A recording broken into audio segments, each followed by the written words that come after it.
Artemis mission here, which is basically where they have sent the space capsule that the astronauts will be in when we do land, if we do land, to the moon to do a test run, where they're going to send the spacecraft around the moon to take pictures. NASA has promised us hundreds of hours of high definition, HD 4K quality footage of the moon's surface that is going to be captured using a bunch of hacked, and this is no joke, they took a bunch of GoPros, just bought them from their local Walmart or something, and then literally hacked them so that the cameras could be space ready, whatever that means. And so when I got a bunch of emails from my viewers this past week telling me, hey, the mission has been a success, Orion has reached the moon and is now orbiting it and is now sending imagery of the moon back, I thought that it was going to be something amazing after hearing the technology that they're using, and it's been 40 years later. And so when I looked at the first images sent back of the moon from the cameras on the space capsule, I realized that my viewers were being ironic when they were messaging me about it, because this is what we received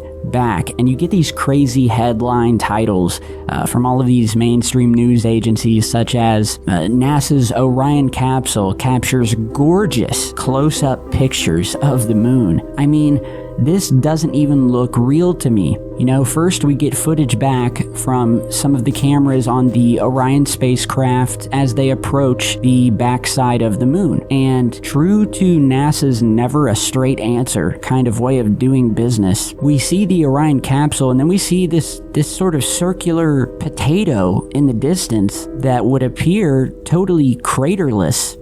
totally washed out, no contrast whatsoever, no defined features, and the overwhelming sentiment of people online, and on videos of this being posted to social media and virtually everywhere, is that, wow, this is like a total letdown. This is really what NASA is feeding us of the moon. There's no way with today's technology. But this is what we got. This is what we've got so far, The images could improve, but if you follow the channel, you'll know that moon anomalies are one of my favorite topics. It's what got me into this work, 10 years ago when I first started this channel. And then we get stuff like this whitewashed, I'm sure super enhanced imagery of the moon, that is certainly on a delay, that is certainly being looked over and scrutinized before it's being released to the public. And so we get highly degraded footage and imagery as we've received thus far, and here are some of the images I'm swiping through that, are so-called gorgeous HD high-res images of the moon that look like they took the original HD pics, threw it in a copy machine from 1989, made a copy of a copy of a copy of a copy, and then copied it 20 more times, and then scanned it, and then uploaded it to the internet, with these scan lines and these just overexposed, brightly lit areas of the craters, and, it screams total cover-up to me. And, it's funny because this is not the first orbiter that we have sent to the moon.